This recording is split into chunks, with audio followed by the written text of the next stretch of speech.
shit. You know it's coming. You can read all the signs. Inexplicable departures, evasions, when you're caught in a small lie and tell a larger one to hide it. Moods range from unbridled lust to "don't you dare touch me" to complete indifference. I tried to talk about it. I tried to reason. I tried to threaten. You do this until one day you wake up and think, "This bitch is cheating on me, but I don't give a fuck." So you plan your own exit strategy. You pass the money around, thanking any power in the universe for not making it to the children's stage.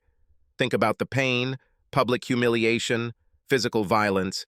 You'll think about just disappearing, and then you'll give up on the idea because if she keeps pestering you, it won't make the slightest difference to her.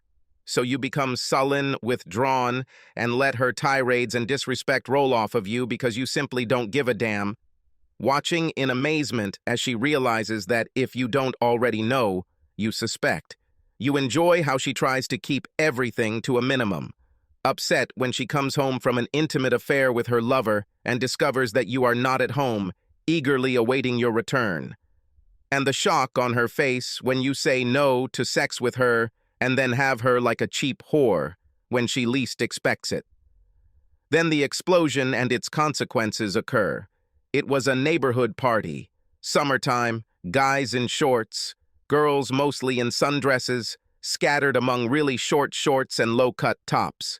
You drink, you flirt, you talk nonsense. You're comfortable in your surroundings because you know it's harmless. Then you start to notice something. Eye contact between them. Quick glances, avoiding each other, then coming together for some intense conversation. Now you know which of your friends is stabbing you in the back.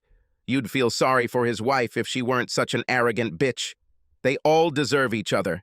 You get called upon to help cook on the grill because everyone in the group knows you're the best cook there, including the women.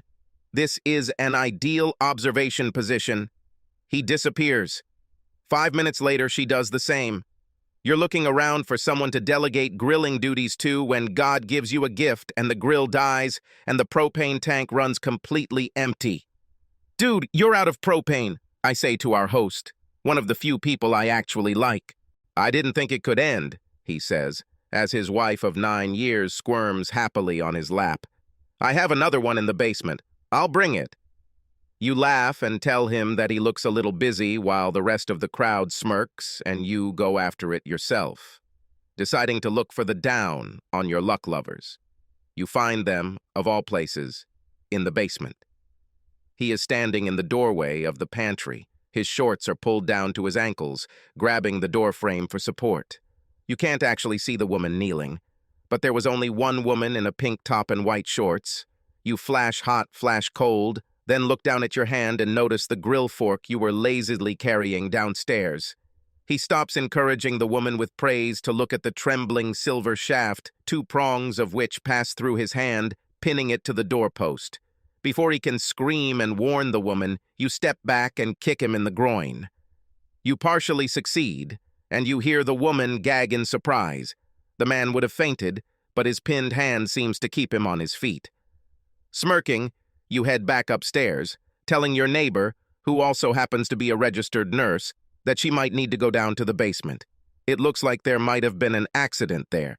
You tell her a few parting words for lovers. Tell her that there is no point in coming home anymore, but let her come anyway if she has the courage. Tell him that if the cops come here, next time it will be much worse than a stabbed arm. The group thundered down the stairs to see him holding his hand, trying to stop the bleeding. His shorts are still around his ankles. She lies on the floor, vomiting. Then, of course, there are consequences. The couples separate, and a couple of people are asked not to come to the parties anymore. Homes are put up for sale because no one can afford them on their own. Neighbors shake their heads, certain that this could never happen to them, until months or years later when it does. Surprised that you don't feel even more bitter, you realize that you had time to mentally prepare for this, unlike your spouse, who is suddenly hit with it. There were tears, pleas, consultations, but the divorce took place. Neither of us can afford to leave town, so we see each other from time to time. She wants to talk, but I just ignore her and move on. Looks like I have more important things to think about. Life goes on. Subscribe to our channel so that your second chaff doesn't cheat on you, and go ahead and listen to the next story, because this story is nothing compared to the next one. If you're under 18, don't even think about listening to the next one.